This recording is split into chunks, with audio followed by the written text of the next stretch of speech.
امیر المومنین خلیفۃ المسلمین خلیفہ اول بلا فصل حضرت سیدنا ابو بکر صدیق رضی اللہ تعالیٰ عنہ کی سیرت پر، آپ کے فضائل اور کمالات پر چند باتیں۔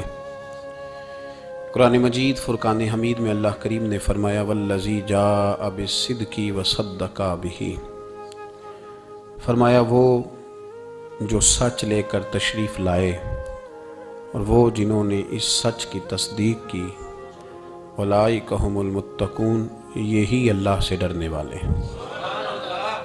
جو سچ لے کر تشریف لائے اور جنہوں نے سچ کی تصدیق کی۔ نبی کریم صلی اللہ علیہ وسلم کو اللہ تبارک و تعالیٰ نے بے شمار لاتعداد معجزات عطا فرمائے۔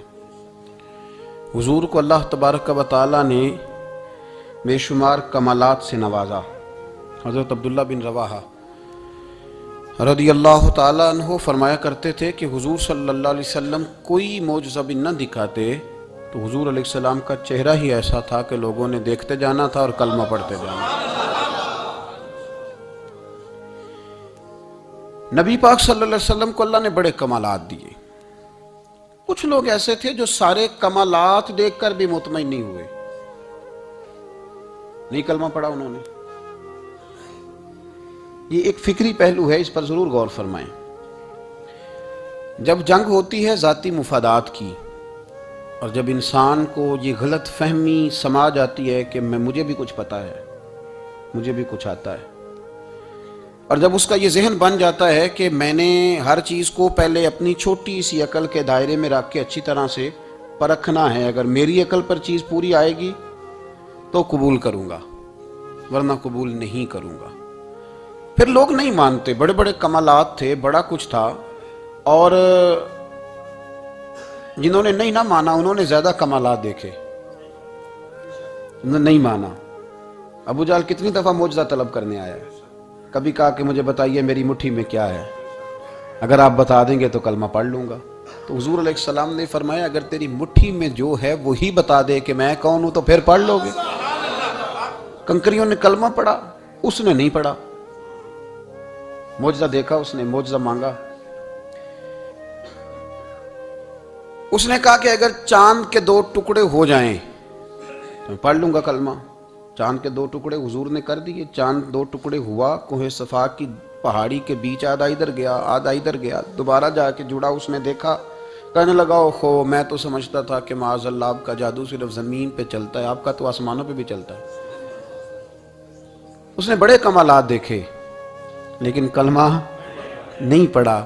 حضرت ابو الحسن خرقانی رحمۃ اللہ علیہ ایک درویش تھے۔ ہم جو درویشی اور فقیری اور ان لوگوں کو ماننے والے لوگ ہوتے ہیں، ان میں بحث کم سے کم ہوتی ہے، ان میں اپنا آپ بڑھانے کی عادت کم سے، اس میں ماننے کا مزاج ہوتا ہے، اور وضاحت بھی نہیں لوگ طلب کرتے، اشاروں سے بھی بات مان جاتے ہیں، غلامی اسی کا نام ہے۔ اشارہ آپ کر دیں بات ختم ہو گئی، طے ہو گیا مسئلہ، اتنی زیادہ لمبی تو بات ہی کوئی نہیں۔ حضرت ابو الحسن خرقانی تقریر کر رہے تھے، بات کر رہے تھے، تو کسی نے کہا کہ آپ حضرت بایزید بسطامی رحمۃ اللہ علیہ کے سجادہ ہیں، تو حضرت بایزید کیسے آدمی تھے؟ تو فرمانے لگے حضرت بایزید کو جو دیکھتا تھا وہ کلمہ پڑھ جاتا تھا۔ اب آپ نے تو ماشاءاللہ قبول کر لیا، لیکن وہ جو سامنے بیٹھا تھا اس کی سمجھ میں بات نہیں آئی۔ وہ کہنے لگا حضور آپ نے کہہ دیا ہے پر میری عقل میں تو نہیں نہ آتا، نہیں آتا جس کی عقل میں تو پھر اس کی عقل میں نہیں آتا۔ میں اکثر کہتا ہوں کہ بہت سارے لوگ ہیں جن کا کوئی پیر نہیں، اور ان کا ہو بھی نہیں سکتا، ان کا کوئی پیر، اس لیے کہ مطلب اتنا سیاںا بندہ اس کا کوئی پیر ہو جائے۔ اور میں تو پیروں کو مشورہ دوں گا کہ مہربانی کرنا ان کے پیر بننا بھی نہ، یہ بڑا مشکل کر دیں گے آپ کے لیے جینا۔ تو بہتری اسی میں ہوتی ہے کہ انسان سمجھے چیزوں کو اور دائروں کے اندر باتوں کو تسلیم کرنے کی عادت بنائے۔ تو کہا کہ جو دیکھتا تھا حضرت بایزید کو کلمہ پڑھ جاتا تھا، تو حضرت ابو الحسن خرقانی سے وہ شخص کہنے لگا جی بابا جی آپ عجیب بات کر رہے ہیں کہ دیکھا اور کلمہ پڑھ گیا، بندہ دیکھنے سے کیسے کلمہ پڑھ سکتا ہے؟ ابو جہل نے بڑی جگہ حضور کو دیکھا تھا، اس نے تو کلمہ نہیں پڑھا، تو بایزید بسطامی کو دیکھ کر لوگ مسلمان ہو گئے، یہ کیسی بات ہے؟ تو حضرت ابو الحسن خرقانی فرمانے لگے مجھے اللہ کی عزت کی قسم ابو جہل نے ایک دفعہ بھی محمد رسول اللہ کو نہیں دیکھا صلی اللہ علیہ وسلم، بڑی قسم اٹھا لی۔ ایک دفعہ بھی محمد رسول اللہ کو صلی اللہ ہو. تو وہ شخص کہنے لگا حضور وہ چچا تھے حضور کے اور دیکھا انہوں نے ایک دفعہ نہیں 1000 دفعہ. فرمانے لگے میں سفید داڑھی سے بوڑھا آدمی مسند پہ بیٹھ کے قسم اٹھا رہا ہوں تو میری بات ہی نہیں سمجھ رہا. نہیں دیکھا ابو جہل نے محمد رسول اللہ صلی اللہ علیہ وسلم کو نہیں دیکھا. تو کہا پھر کسے دیکھا؟ تو حضرت ابو الحسن کرکانی فرمانے لگے اس نے جب بھی دیکھا عبداللہ کے یتیم بیٹے محمد کو ہی دیکھا. یہ وہی عبداللہ کا یتیم بیٹا جو یہاں رہتا تھا. ایک دفعہ بھی اس نظر سے دیکھتا نا کہ یہ اللہ کے رسول ہے تو فوراً کلمہ پڑھ کے مسلمان ہو جاتا.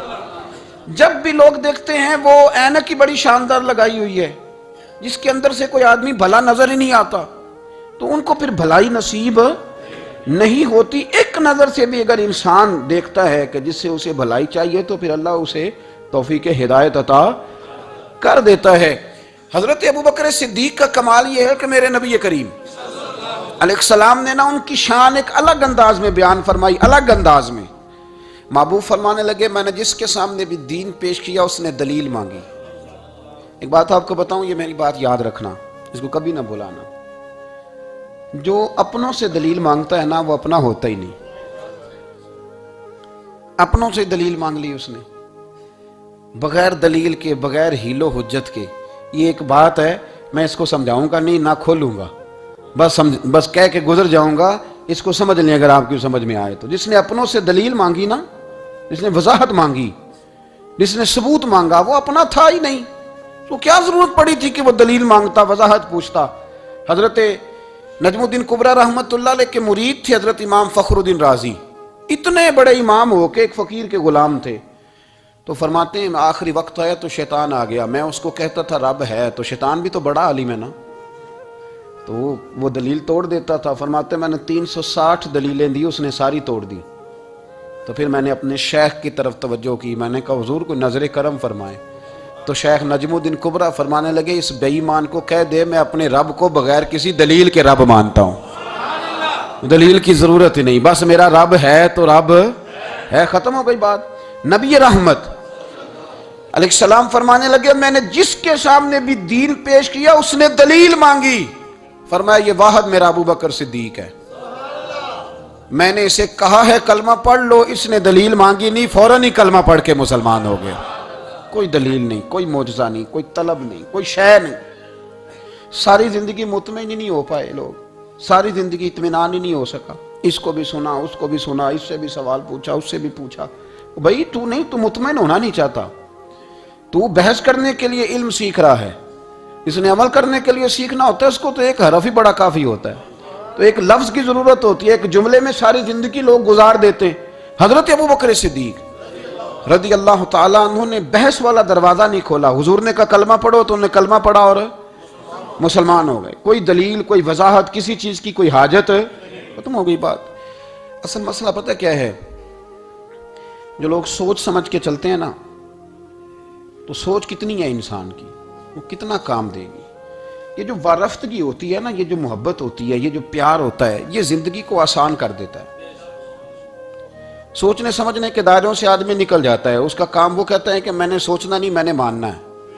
میں نے رب رسول کی ذات کے بارے میں سوچنا نہیں میں نے ماننا ہے. تو ماننے والے لوگ جو ہوتے ہیں وہ فائدے میں ہوتے ہیں. تو عمل کر رہے ہیں بات مانی عمل کیا. عقل کا بے شمار اور بے دریغ استعمال اپنی چھوٹی عقل سے بڑے مسئلے حل کرنے کی کوشش کرنا یہ انسان کو نقصان دیتا ہے. بہت ساری جگہوں پہ وہ الجھ جاتا ہے. ہر جگہ عقل استعمال کرنا لیکن رب رسول کے معاملے میں نہ استعمال کرنا ورنہ نقصان ہو. عقل چھوٹی ہے اور اللہ رسول کی ذات بڑی ہے. کبھی بھی اس دائرے میں بند کرنے کی کوشش نہ کرنا. جناب ابو بکر صدیق رضی اللہ تعالیٰ عنہ ہر معاملے میں ایک حدیث بخاری کی شاید میں نے پہلے بھی عرض کی تھی لیکن چونکہ وہ عنوان کے لحاظ سے ایک بہت بڑی دلیل ہے دوبارہ عرض کرتا ہوں. نبی پاک علیہ السلام نے 1500 کے قریب صحابہ سے فرمایا تھا کہ چلو عمرہ کرنے چلیں. عمرہ کرنے جب ہم جاتے ہیں نا تو ہمارے گلے میں پھول بھی ڈالے جاتے ہیں اور آپ کو پتہ ہے بتانا بھی پڑتا ہے لوگوں کو کہ میں عمرہ کرنے جا رہا ہوں. پھر روٹی بھی پکتی ہے پھر سب رشتہ داروں کو پتہ بھی چل جاتا ہے. اور بندہ چلا جائے ایئرپورٹ تو احرام باندھا ہو نا تو پتہ چلے نا فلائٹ تو 24 گھنٹے لیٹ ہے. تو جن کو حکم ہے نا کہ تم نے سی بھی نہیں کرنی وہ بھی روڑے اٹھا لیتے ہیں. احرام باندھا ہوا ہے حکم ہے کہ اب تم نے کوئی جھگڑا، کوئی لڑائی، کوئی فساد تو ایئرپورٹ پہ لوگ روڑے اٹھا لیتے، کہتے ہیں ہم ایئرپورٹ بھی توڑیں گے اور فلائٹ کا جو عملہ ہے اس کا گریبان بھی پکڑیں گے، بڑا کچھ ہی دنیا کرتی ہے۔ اور اگر کسی کے پیر صاحب نے کہا ہو چلو عمرہ کریں، اللہ اکبر، اور پھر ایئرپورٹ پہ جا کے پتہ چلے کہ پیر صاحب کے ساتھ تو دھوکہ ہو گیا، بندہ غلط نکلا ہے، پیری مریدی قائم رہے گی؟ سوال ہی نہیں پیدا ہوتا، سوال ہی نہیں پیدا ہوتا۔ میرے ساتھ ایک سنگی نے ایک دفعہ بات کی، کہنے لگا جی پیر صاحب کامل نہیں۔ میں نے کہا کیا غلطی ان میں پائی جاتی ہے؟ کہتے میں انہوں نے پوچھ کے باہر دے پیسے جمع کرائے سن تو میرا کام نہیں بنیا۔ میں کہ تو پیر پڑھ لیا، تیرے تو کوئی نجومی پڑھنا چاہیے تھی، وہ نجومی ہونا چاہیے تھا تیرے لیے، تاکہ وہ اچھی طرح غور کرتا ہے۔ جی آپ کو پتہ ہے نا اہل سنت میں کتابیں بھی نکلتی ہیں، کئی لوگ کہتے ہیں جی کوئی کتاب کٹ کے دسو، میں کہ انہوں کسی لکھی نہیں تو کٹیے کی تو وہ کون سی کتاب ہے جو آپ کہہ رہے ہیں نکالیں اور ذرا بتائیں کہ فلانا کام میرے لیے ٹھیک رہے گا کہ نہیں۔ ایک استخارہ ہے دین میں، اور استخارے کا بھی بابت معاملہ یہ ہے کہ آپ نے استخارہ کر لیا، اس کے بعد بھی آپ حتمی فیصلہ نہیں کریں گے۔ بزرگ کہتے ہیں کہ استخارہ کر کے بھی یہ کہو کہ جی میری سمجھ میں یہ آیا ہے، باقی حقیقتوں کا علم اللہ جانے، اللہ کا رسول جانے صلی اللہ علیہ وسلم، حقیقتوں وہی جانتے۔ تو الجھے نہیں زندگی میں۔ 1500 کے قریب صحابہ تھے، حضور نے فرمایا احرام باندھو بھائی، عمرہ کرنا ہے۔ حدیبیہ کے مقام پہ گئے تو قریش مکہ نے روک لیا، نہیں کرنے دیں گے۔ جب بات بہت آگے بڑھی تو پھر شرطیں لکھی گئیں، شرطیں بڑی سخت ہیں کہ جو مسلمان مکے سے مدینے آئے گا مدینے والے واپس کریں گے، اور اگر کوئی مسلمان مدینے سے مکے چلا گیا تو مکے والے واپس نہیں کریں گے، ہم ان کے لوگ دیں گے، وہ ہمارا بندہ دیں گے نہیں۔ یہ شرطیں تھی، صحابہ پریشان تھے۔ اب جب شرطیں طے ہو گئیں، شرطیں بھی سخت ہیں، نبی کریم علیہ السلام نے فرمایا بھی احرام کھول دو، فلائٹ کل نہیں جانی، پرسوں نہیں جانی، یعنی ہم اس سفر میں عمرہ کار ہی نہیں رہے، احرام کھول دو۔ تو امام زرقانی کہتے ہیں سب لوگ پریشان تھے، سب سے پہلے حضرت ابوبکر صدیق اٹھے، سب سے پہلے اٹھے، اٹھ کے احرام کھولا۔ ایک شخص نے کہا آپ کو بڑی جلدی ہے، تو آپ فرمانے لگے جلدی والی بات ہی کوئی نہیں، حضور کے کہنے پر باندھا تھا، نبی پاک کے کہنے پر کھول دیا ہے، ختم ہو گئی بات۔ حضور نے فرمایا باندھ لو تو ہم نے باندھ لیا، حضور نے کہا کھول دو تو ہم نے کھول دی، جلدی والی کیا بات ہوئی؟ صحیح بخاری کے لفظ ہیں، حضرت عمر کہتے ہیں کہ میری سمجھ میں بات نہیں آتی تھی، دب کے صلح کیوں کریں، ہم تو 313 تھے، تو ہم نے بدر میں ان کو بھگا دیا تھا، اب تو ہم 1500 ہیں، تو ہم ان سے قتال کریں گے، لڑائی کریں گے، جنگ ہوگی۔ حضرت عمر فاروق رضی اللہ تعالیٰ عنہ فرماتے ہیں حضور نے شرطیں طے کر لیں، بات لکھی گئی، میں نبی پاک کے حجرے میں داخل ہوا، خیمہ لگا ہوا تھا، میں نے جاتے ہی اپنے جذبہ جہاد کا اظہار کیا اور بڑے جلال میں یا رسول اللہ آپ سچے رسول ہیں؟ بالکل سچا ہوں، قرآن سچا ہے، بالکل سچا ہے، اسلام سچا ہے، بالکل سچا ہے، حضور ہم دب کے صلح کیوں کریں؟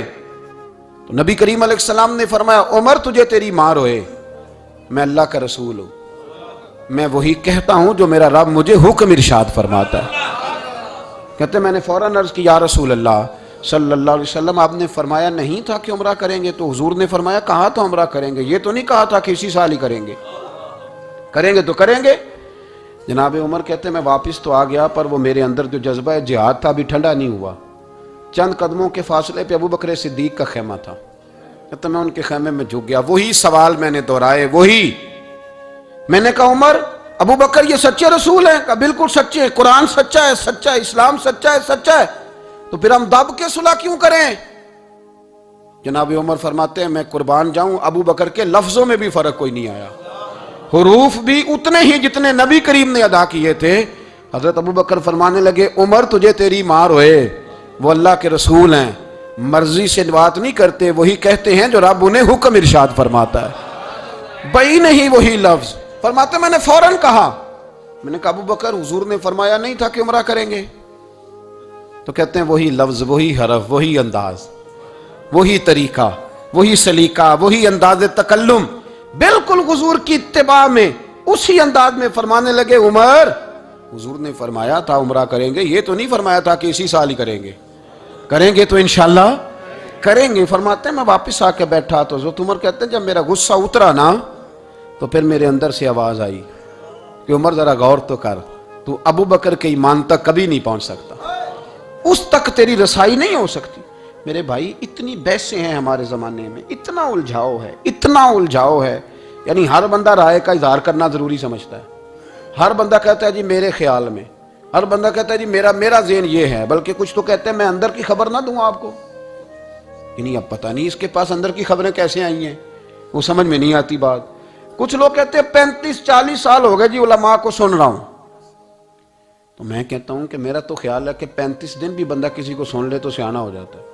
تو 35 سال سے اگر آپ کی سمجھ میں نہیں آئے تو پھر زمین ہی بنجر ہے، پھر مہربانی کریں یہ ٹائلیں اکھیڑ کے نا تو نیچے سے کچی زمین نکالیں تاکہ کوئی بات سمجھ میں آئے۔ اگر 40 سال ہو گئے، 40 سال، میں ایک اجتماع میں حاضر تھا، ابھی بھی میں عرض کر رہا تھا، تو وہ صاحب مجھے کہنے لگے کہ حضرت صاحب میں نے نا فلاں عالم کو بھی بلایا، فلاں کو بھی بلایا، فلاں کو بھی بلایا، فلاں کو بھی بلایا، اب آپ کو بلایا ہے، تو اس طرح کر کے میرے ساتھ رویے ہیں، بڑا الحمدللہ پیار ہے۔ تو میں نے ان سے پوچھا آپ نماز پڑھتے ہیں؟ میں نے لگا نہیں۔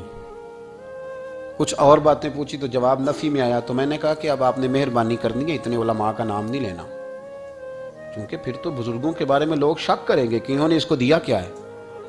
تو ایک بزرگ کی بات سنتے ہیں تو کئی دنوں تک وہی ہمیں بڑا تر و تازہ رکھتی ہے، اور آپ کو اتنے عرصہ ہو گیا تو آپ نے حاصل کیا کیا ہے؟ صرف باتوں کا گورکھ دھندا، لفظوں کا ہیر پھیر، جملوں کا الٹ پلٹ کرنا، یہ زندگی ہے؟ یہ زندگی ہے صرف باتیں کیلو کال سن لی آ گئے؟ نہ اس سے ذرا آگے نکلیں، عمل کب کرنا ہے میرے بھائی؟ یہ بحثیں، یہ ابحاث، یہ لمبے چوڑے معاملات، یہ طے۔ بزرگوں میں نا ایک صنف ہے مرید ہونا اور ایک ہوتا ہے طالب ہونا، یہ دو باتیں، یعنی آپ کہیں گئے اس کے مرید ہو گئے تو پھر کسی اور جگہ کسی بزرگ سے نسبت ہوئی تو وہاں آپ طالب۔ میرے پاس کچھ لوگ آتے ہیں کہتے ہیں آپ طالب کر لیں، تو میں کہتا ہوں آپ مہربانی کریں ایک کی نوکری کریں، وہ بڑی مشکل ہے تو جگہ جگہ پہ جانے کی کیا ضرورت ہے؟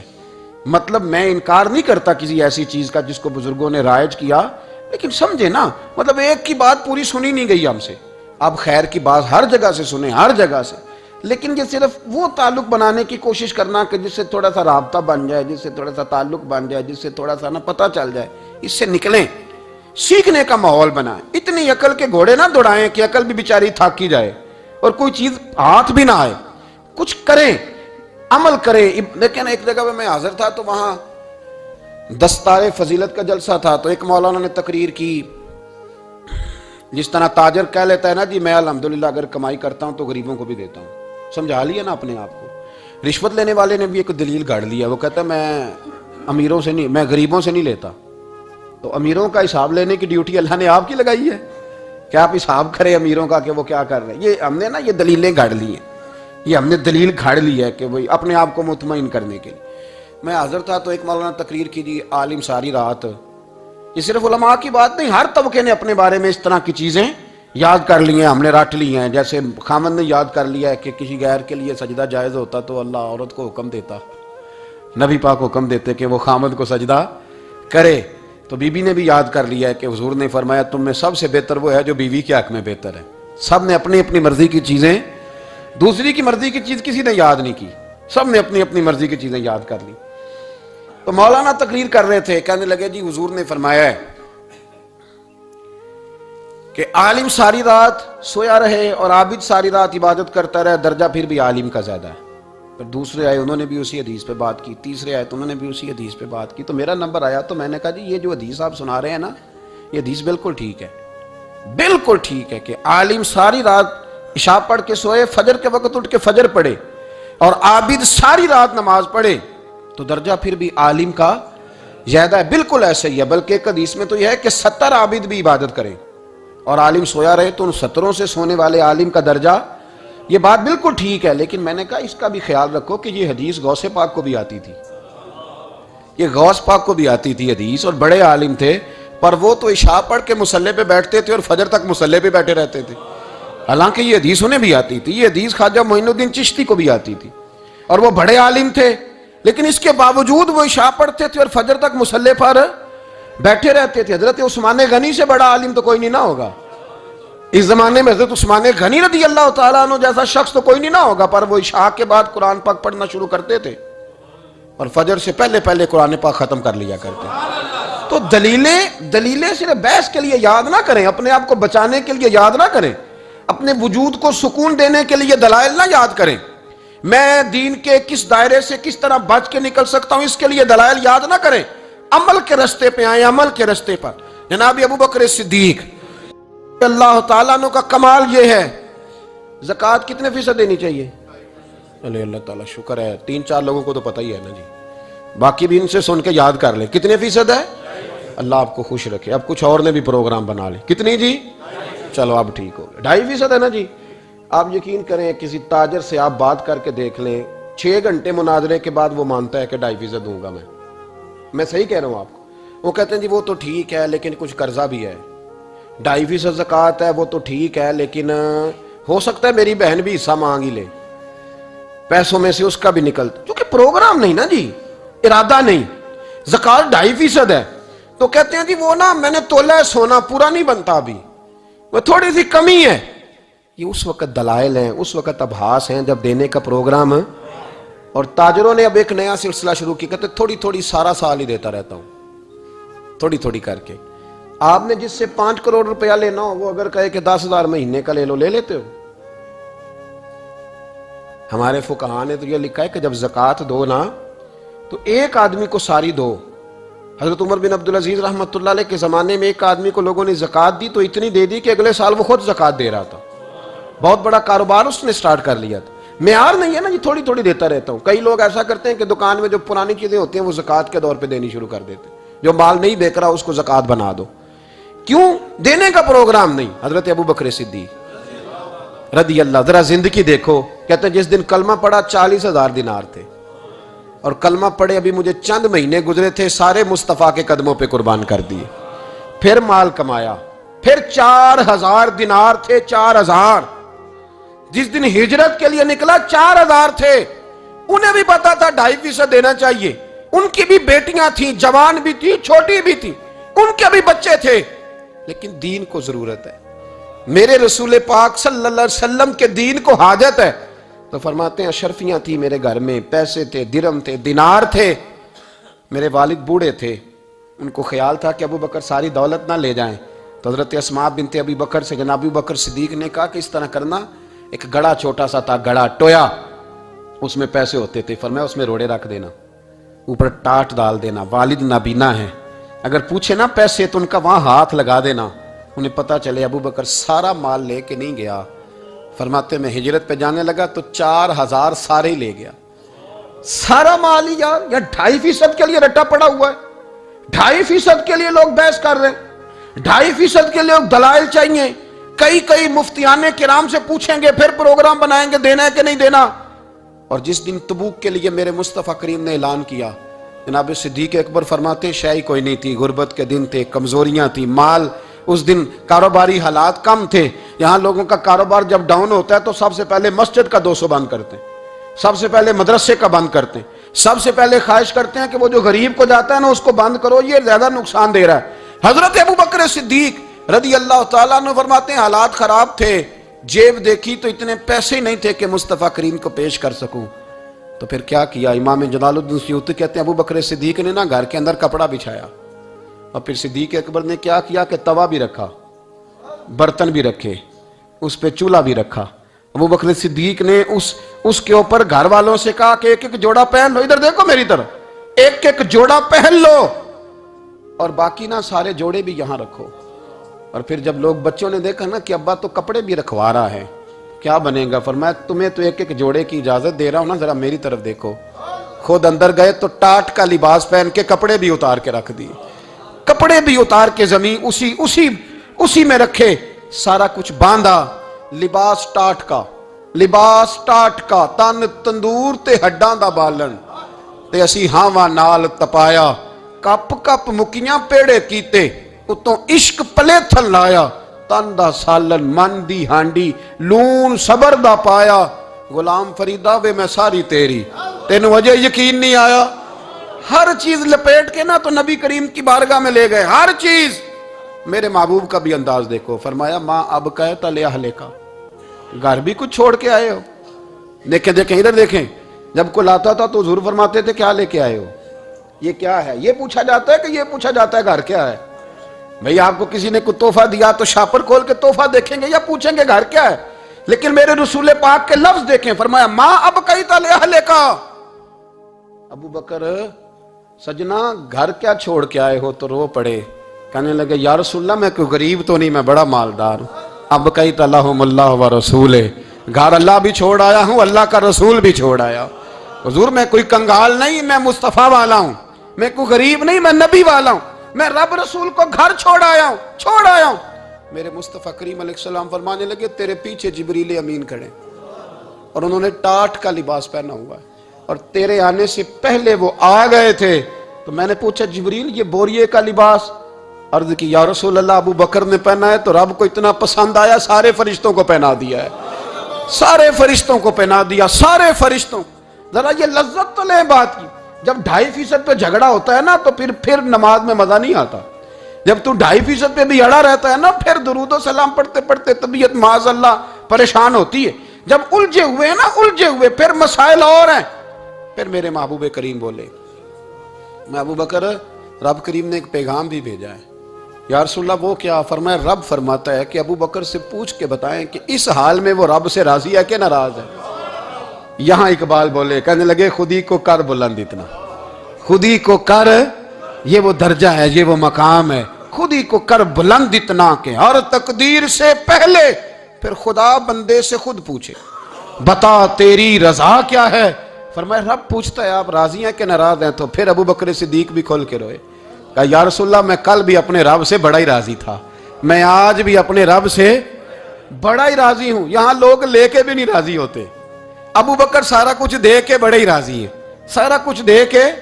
شریعت کا قاعدہ ہے کہ سارا مال آپ اللہ کے رستے میں نہیں دے سکتے، قانون شریعت ہے۔ حضرت ابی بن کعب نے کہا تھا یا رسول اللہ سارا دینا ہے، فرمایا نہ بھائی چوتھا حصہ دے، 3 حصے بچوں کو دے۔ حضرت ابو لبابہ نے کہا تھا میں اس پر دلائل دے سکتا ہوں، احادیث موجود ہیں، حضور سارا مال دینا ہے، فرمایا نہ بھائی چوتھا حصہ دے، 3 حصے بچوں کو دے۔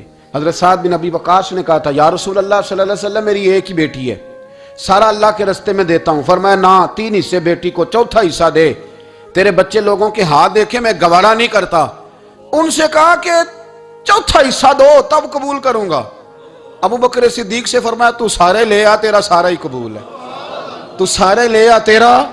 اور ایک لفظ حدیث میں ایسا ہے آپ یقین کریں، غلام ہوں کسی فقیر کا تو جب میں اس کو پڑھتا ہوں نا تو آپے سے بات باہر نکل جاتی ہے۔ حضور کا ایک فرمان ہے جب اس پر توجہ آتی ہے نا تو مطلب یہ کہ لفظ جو ہے نا وہ ٹوٹ جاتے ہیں، بکھر جاتے ہیں، اور دل کہتا ہے کہ نہیں یہ جو ہے نا یہ معراج ہے، یہ اصل ہے، یہ حقیقت ہے۔ وہ ترمذی کے لفظ ہے پر آپ یقین کریں کہ لگتا یہ ہے کہ دنیا محبت ساری سمٹ گئی اس میں۔ نبی کریم علیہ السلام فرمانے لگے مجھے کسی کے مال نے اتنا نفع ہی نہیں دیا جتنا ابو بکر صدیق کے مال نے دیا۔ اور پھر اگلے لفظ ایسے ہیں کہ روح وجد کرتی ہے۔ میرے کریم محبوب فرمانے لگے جس کا بھی مال آیا میں نے بیگانہ سمجھ کے خرچ کیا ہے، اور جب ابو بکر کا آیا ہے تو میں نے اپنا سمجھ کے خرچ کیا ہے، میں نے اپنا سمجھ کے، مجھے پتا ہے یہ شکوہ نہیں کرے گا، یہ شکایت، یعنی اس کو سارا بھی تروڑ مروڑ لوں گا تو اس کے لفظوں پر کبھی حرف۔ اور یار کچھ لوگ ہوتے ہیں جو 10 دیتے ہیں تو 20 جگہ بتاتے ہیں، جو کھانا کھلاتے ہیں تو ذکر کرتے ہیں، فرمایا اس کا مال میرا مال ہے، میرا، اس کو سارا توڑ کے کھا بھی جائیں گے تو یہ شکوہ نہیں کرے گا، یہ سارا میرا اپنا ہے۔ حضرت ابو بکر صدیق فوراً بول پڑے، عرض کی حضور جب میں آپ کا ہوں تو مال بھی تو آپ کا ہی ہے نا۔ یا رسول اللہ جب میں نے اپنا آپ نہیں بچا کے رکھا تو پھر مال۔ حضرت مولا معین الواعظ کاشفی نے لکھا ہے، اچھا کئی دفعہ ایسے ہوتا ہے میں بات کوئی اور بیان کرنا چاہتا ہوں تو شروع معاملہ کسی اور طرف نکل جاتا ہے۔ مولا معین الواعظ کاشفی نے لکھا ہے کہ وہ جو سانپ تھا نا غار ثور میں، وہ 600 سال سے بیٹھا ہوا تھا۔ حضرت عیسیٰ علیہ السلام ایک دن پڑھ رہے تھے انجیل تو آپ نے نبی پاک کا تذکرہ پڑھا، اس سانپ نے سن لیا تو حضرت عیسیٰ سے کہنے لگا حضور یہ بتائیں کہ وہ نبی پاک ملیں گے کہاں؟ تو حضرت عیسیٰ فرمانے لگے کہ مکے میں آئیں گے اور مدینے میں رہیں گے۔ تو کہا ملاقات کیسے ہو سکتی ہے؟ فرمایا چلا جا مکے۔ تو وہ سانپ 600 سال غار ثور میں، اس نے 70 جگہ پہ سوراخ کیے۔ کتنے سال بیٹھا رہا؟ بول کے بتائیے۔ آپ 6 گھنٹے بیٹھ کے دکھائیں، سوال ہی نہیں پیدا ہوتا۔ ہم بڑے کمزور ہو گئے، ہمارے لیے معاملہ بڑا اور طرح کا ہے، ہماری مرضی کا کوئی بات کرے تو ہم اس سے راضی ہیں، انتظار کرنا اور یہ سارے کام کرنا یہ تو بڑا مشکل معاملہ ہے، یہ تو بڑی عجیب سی کیفیت ہے۔ میرے صاحب رحمۃ اللہ تعالیٰ علیہ 2015 میں کراچی تشریف لائے، میں اپنے ایک سنگی کو لے کے پہنچ گیا، چھوٹا موٹا مولوی میں بھی ہوں۔ صبح میں 7 بجے کے 8 بجے ہم وہاں پہنچ گئے، حضرت آرام فرما رہے تھے، نمازیں انہوں نے اندر ادا فرمائی ساری، ظہر بھی ہوئی، پھر عصر بھی ہوئی، پھر مغرب بھی ہوئی، پھر عشاء بھی ہوئی۔ عشاء کے بعد وہ سنگی ہم سے کہنے لگے کہ آپ کتنا انتظار کریں گے؟ تو میں نے کہا کہ انتظار تو کرتا ہے بڑا آدمی، بڑے لوگ انتظار کرتے ہیں، تو چھوٹے لوگ تو اطاعت کرتے ہیں، ہم چھوٹے ہیں تو ان کی مہربانی ہے، اگر زیارت ہو جائے تو تب بھی ٹھیک ہے، اگر وہ کہیں نہیں ملنا۔ میرے سنگی ساتھ موجود تھے، صبح سے گئے اور عشاء کے بعد کا وقت آ گیا، نہیں انہوں نے ملنا تو پھر بھی ٹھیک ہے، وہ ہس بولے تھے، وہ دی مہربانی، نہیں تو اساں تے لاڑ ہی لڑاؤنے نے، اس کی مہربانی ہے، اگر بات ہو جائے تو ٹھیک ہے، ورنہ کوئی معاملہ نہیں۔ تو عشاء کی نماز کے بعد انہوں نے ہمیں یہ کہا کہ پیغام آیا کہ محفل میں جہاں حضرت جا رہے ہیں وہیں ملاقات ہوگی۔ تو ہم نے کہا یہ بھی بڑی نعمت ہے، جلوہ دیکھنا بھی بہت بڑی سعادت ہے، اس لیے کہ ہمیں پتہ ہے کہ وہ کیفیت کیا ہے، رنگ کیا ہے، ان کا انداز کیا ہے۔ پیچھے جا کے بیٹھ گئے تو پھر ان کا حکم آیا کہ اس کو ذرا آگے آئے۔ جب میں اسٹیج پہ گیا تو فرمانے لگے مجھے سویرے ہی پتا تھا آپ آ گئے، کوئی عرض نہیں، اتنا کوئی انتظار تو بندہ کر ہی لیتا ہے۔ اب یقین کرے وہ دن کی جو لذت ہے نا وہ آج تک گئی نہیں طبیعت سے، وہ سرور گیا نہیں۔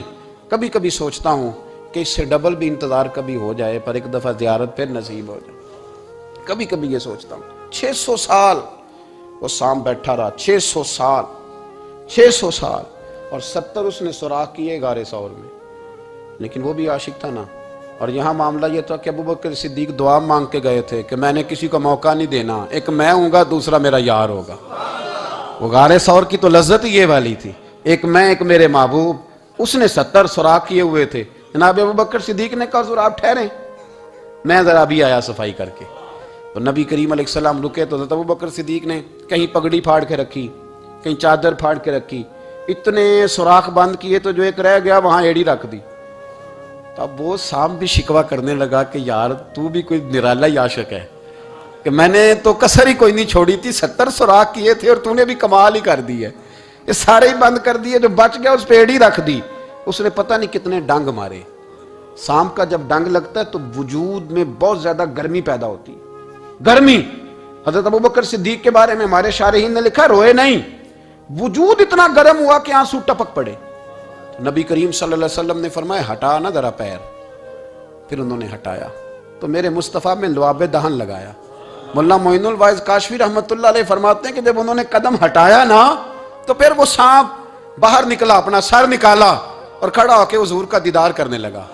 تو نبی کریم نے فرمایا تیرا کام ہو گیا، اب تو جا، مجھے اور ابو بکر کو رہنے دے۔ تو نکل گیا۔ یہ کیفیات ہے، یہ محبت ہے، یہ وارفتگی ہے، یہ سوز ہے، یہ درد ہے۔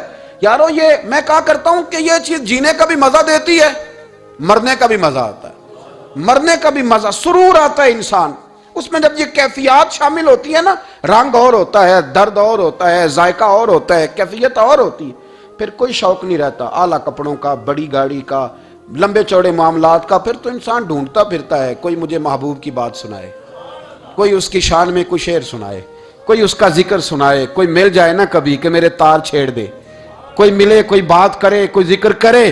پھر انسان ڈھونڈتا پھرتا ہے ان لفظوں کو، ان لوگوں کو جو پکڑ کے دروازہ رسول صلی اللہ علیہ وسلم کی بارگاہ تک لے جائیں۔ بڑا پیار کیا میرے کریم محبوب۔ حضرت علی المرتضیٰ شیر خدا فرماتے میٹنگ بیٹھی تھی بدر والے دن، ہم بات کر رہے تھے خطرہ کہاں ہے، دلیل دلیل لوگوں کی ڈیوٹی کہاں لگائی جائے۔ شیر خدا بھی چاہ رہے تھے کہ میں وہاں ڈیوٹی دوں گا، تو کہتے ہیں سمجھ آئی کہ سب سے زیادہ خطرہ نبی کریم علیہ السلام کے عریش مبارک کا ہوگا، حضور کے خیمے کو، چھپر مبارک کو۔ قریش مکہ سب سے زیادہ حملے وہاں کریں گے جہاں حضور ٹھہرے ہوں گے۔ طے ہو رہا تھا کس کی ڈیوٹی لگائیں، کس کو وہاں ذمہ داری سونپیں۔ کہتے ہیں ہم بات کر رہے تھے اور میں تیار تھا وہاں جانے کو، اچانک ابو بکر صدیق آ گئے۔ کیا باتیں ہو رہی ہیں؟ تو ہم نے کہا جناب ہم پروگرام بنا رہے ہیں کہ وہاں ڈیوٹی کس نے کرنی ہے۔ تو فرمانے لگے یہ کرنے والی بات ہی کوئی نہیں، میں نے تو عرض کر بھی دیا نبی پاک کی بارگاہ میں کہ یا رسول اللہ یہاں ڈیوٹی میں ہی کروں گا۔ تو حضرت ابو دردہ رضی اللہ تعالیٰ عنہ عرض کرنے لگے حضرت ابو بکر صدیق سے کہ حضور آپ کے ساتھ کون ڈیوٹی کرے گا؟ فرمانے لگے کسی کی بھی ضرورت نہیں، کوئی ماں نے لال جنا ہی نہیں، کوئی جنا ہی نہیں ماں نے لال جو ابو بکر کے ہوتے ہوئے نبی پاک تک پہنچ جائے، کسی کی جرت ہی نہیں، میں اکیلا کافی ہوں مصطفیٰ کریم کے خیمے کا پہرا دینے کے لیے۔ یہ اعزاز، یہ شان، یہ لطافت اور میرے نبی کریم علیہ السلام نے بھی پھر حضرت ابو بکر کو چاہا تو کمال ہی کر دیا، چاہا تو کمال ہی کر دی، کمال ہو گئی۔ حضرت ابو دردہ کہتے ایک دن حضور علیہ السلام نے مجھے فرمایا ابو دردہ یہ تو نے آج کیا کیا ہے؟ حضور کیا ہوا؟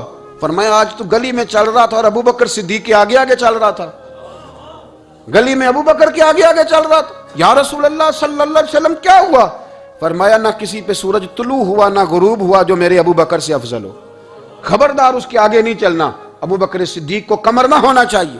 شاہ ولی اللہ صاحب نے ایک بات لکھی ہے، بڑی نرالی ہے، وہ بھی بڑی نرالی، مثل تعویذ ہوتے ہیں نا کچھ لوگ، جب بھی ملتے ہیں شفا ہوتی ہے، بڑی شاندار عجیب بات لکھی ہے۔ حضور صلی اللہ علیہ وسلم نے ایک دن فرمایا کہ وقفے سے ملا کرو محبت بڑھتی ہے، یہ حضور کا فرمان ہے، وقفے سے ملا کرو محبت بڑھتی ہے۔ قدر کھو دیتا ہے نا ہر روز کا آنا جانا، اور بڑی دلچسپ ہوتی ہیں بے ترتیب ملاقاتیں، تو کہا کہ وقفے سے ملا کرو۔ حضرت ابو ہریرہ بھی تھے، دیگر لوگ بھی تھے، حضور نے فرما دیا، حضرت ابو بکر صدیق بھی سن رہے تھے۔ زور کی نماز پڑھی گھر چلے گئے، عصر پڑھی تو گھر چلے گئے، مغرب پڑھی تو گھر چلے گئے۔ حضرت انس بن مالک رضی اللہ تعالیٰ عنہ کہتے 3 دفعہ حضور نے پوچھا ابو بکر نہیں آئے؟ ابو بکر نہیں آئے؟ ابو بکر نے کہتے 3 دفعہ پوچھا تو میں پھر پہنچ ہی گیا، میں نے کہا ابو بکر 3 دفعہ حضور نے پوچھ لیا کہ ابو بکر نہیں آئے، ابو بکر نہیں آئے، تو جناب صدیق اکبر دوڑے حضور حکم، فرمایا کہاں تھے صبح سے؟ عرض کی یا رسول اللہ آپ نے تو فرمایا تھا وقفے سے ملا کرو محبت بڑھتی ہے، تو محبوب فرمانے لگے تمہیں تھوڑی کہا تھا، تو تمہیں تھوڑی کہا تھا، تو نہ جایا کر یار، تو رہا کر، تو رہتا ہے تو دل جمع رہتا ہے، تو یہاں موجود ہوتا ہے تو دل۔ اب یقین کریں کچھ لوگ ایسے ہوتے ہیں جن کے بارے میں دل کرتا ہے انہیں بندہ خرید کے پاس رکھ لے، ان کو خرید لے، یہ یہیں رہیں، یہ جائیں نہ، اس لیے کہ ان کا لب و لہجہ اور ہوتا ہے، ان کا طرز حیات اور ہوتا ہے، طرز غلامی اور ہوتا ہے، طرز فرما برداری اور ہوتا ہے، انداز اور ہوتا ہے۔ فرمایا تو نہ جایا کر، یہی رہا کر۔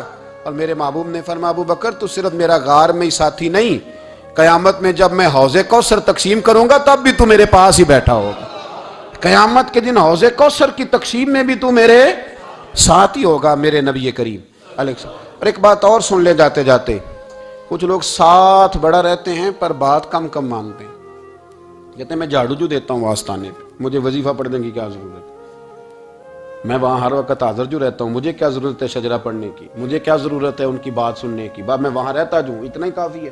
حضرت ابو بکر صدیق نے نوکری بھی کھول کے کی اور نبی پاک کی بات بھی کھول کے مانی، کھول کے مانی، جو حضور نے کہہ دیا انہوں نے کر دیا۔ یہاں تو لوگ سوچتے ہیں نا، سمجھتے ہیں، غور کرتے ہیں، کہتے ہیں میں وہیں ہوتا ہوں، میرے پر نسبت ہے وہی کافی ہے۔ مجمع لگا ہے صحابہ کا، نبی پاک علیہ السلام نے فرمایا ابھی آج روزہ کس نے رکھا ہے؟ سب چپ کر گئے۔ حضور نے دوبارہ پوچھا تو جناب صدیق اکبر بولے، عرض کی حضور آپ حکم نہ دیتے تو میں نہ بتاتا، یہ اللہ نے آج مجھے توفیق عطا فرمائی۔ تو حضور علیہ السلام نے فرمایا آج جنازے میں کس نے شرکت کی؟ لوگ خاموش ہو گئے۔ تو حضور علیہ السلام نے دوبارہ پوچھا، عرض کی حضور آپ حکم نہ دیتے تو نہ بتاتا، یہ اللہ نے توفیق مجھے عطا فرمائی۔ فرمایا آج کس نے مسکین کو کھانا کھلایا ہے؟ عرض کی یا رسول اللہ صلی اللہ علیہ وسلم حکم نہ دیتے تو نہ بتاتا، یہ اللہ نے مجھے توفیق عطا فرمائی۔ فرمایا کس نے آج لوگوں کو دین کی دعوت دی، اسلام کی طرف بلایا، پیغام دیا، کون ہے؟ عرض کی حضور اگر آپ حکم نہ دیتے تو میں نہ بتاتا، یہ بھی خدمت اللہ نے مجھے عطا فرمائی ہے۔ تو نبی کریم علیہ السلام نے فرمایا ابو بکر سن، قیامت کے دن ایک دروازہ جنت میں ایسا ہوگا جہاں سے صرف روزے دار گزریں گے، ایک ایسا ہوگا جس سے صرف نمازی گزریں گے، ایک ایسا ہوگا جس سے صرف حاجی گزریں گے، ایک سے سخاوت کرنے والے گزریں گے۔ لیکن جب تو آئے گا نا تو جنت کے ہر دروازے سے آواز آئے گی کہ ادھر سے داخل ہو جا، ادھر سے، ہر دروازے سے آواز آئے گی، اس لیے کہ مجموعی طور پر عمل کیا زندگی میں، مجموعی طور پر، اور اپنے لب و لہجے۔ اتنی نوکری کی حضرت صدیق اکبر نے، اتنی نوکری کی، کسی جگہ بھی کوئی دعویٰ نہیں۔ حضور نے بڑا فرمایا ہے کہ ابو بکر نے بڑی نیکیاں کی اسلام کے ساتھ، جناب صدیق اکبر کا کوئی دعویٰ نظر ہے؟ یہ وہ مزیدار شخص ہے جس نے کبھی حضور سے دعا کے لیے بھی نہیں کہا، دعا کی تکلیف بھی کبھی نہیں دی، وہ ہاتھ اٹھانے پڑیں گے، لفظ ادا کرنے پڑیں گے، یہ تکلیف بھی نہیں دی۔ علامہ یوسف نبہانی علیہ رحمہ نے لکھا ہے کہ ایک دن حضرت صدیق اکبر نے سیدہ عائشہ صدیقہ سے کہا جس دن حضور کا موڈ مبارک، طبیعت مبارک بڑی اچھی دیکھو نا تو میری بخشش کی دعا کرا دینا۔ سیدہ عائشہ صدیقہ سے کہا کوئی لفظ نہیں ادا کیے. لوگوں کو لاتے. حضرت عثمان غنی نے ان کی تبلیغ پہ کلمہ پڑھا, حضرت طلحہ نے, حضرت زبیر نے, ان لوگوں کو لاتے اور لا کے نا انہیں آگے بٹھاتے, خود پیچھے بیٹھ جاتے. پیچھے. میرے بھائی, دعا کے لیے بھی کبھی نہیں کہا. یہ وہ وفا ہے جس وفا کا دنیا میں کہیں بھی کوئی جواب موجود ہے. اپنے آپ کو مرتب کرے. ہم لوگ بڑی بے ترتیب زندگی گزارتے ہیں, بڑی بے ترتیب زندگی گزارتے ہیں. وہ ڈنگ ٹپاؤ پالیسی ہے کہ آج تھوڑا بہت کر لیں, اپنے آپ کو راضی کر لیں. جس طرح بچے کہتے ہیں کہ چلو آج کسی طریقے چھٹی کر لینا, آج کا دن تو گزرے, کل سکول کا ٹائم آئے گا تو دیکھی جائے گی. اس طرح نہ کریں, مرتب کریں اپنے آپ کو, اپنے آپ میں ترتیب دیں. ساری زندگی سامنے والے کی اخلاقیات ٹھیک کرتے اگر گزر جائے تو اپنا معاملہ رہ جاتا ہے. اچھی سوچ, اچھا رویہ, وفاداری والی زندگی. میں نے ایک جملہ کہا ہے, اگر آپ کی سمجھ میں آیا ہو, کہ اگر یہ عشق, یہ وارفتگی, یہ پیار, یہ وفا پیدا ہو تو جینے کا بھی مزہ آتا ہے اور مرنے کا بھی مزہ آتا ہے. پھر جینا مرنا بڑا لذت اور ذائقے والا ہو جاتا ہے. دعا ہے اللہ ہمیں ان کے فیض سے فیض یاب فرمائے.